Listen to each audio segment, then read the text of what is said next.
Aktar persuni madwar l-Unjoni Ewropea qed jażlu li jixtru l-biljetti tagħhom online biex jattendu kunċerti, festivals u avvenimenti oħra kulturali.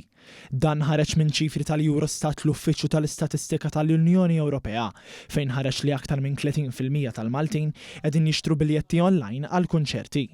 Hawnhekk ħareġ kif il-medja tal-pajjiżi tal-Unjoni Ewropea jita' inqas minn 27%.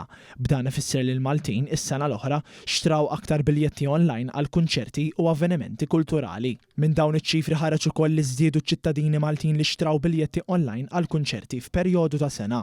Dan meta fl-2024 aktar minn 27% tal-Maltin xtraw il-biljetti online u s-sena wara din telet b'madwar 3%. Skont il-Eurostat l-inqas pajjiżi fl-Unjoni Ewropea li jixtru biljetti online għal kunċerti u mal-Bulgarija, ir-Rumanija u l-Italja.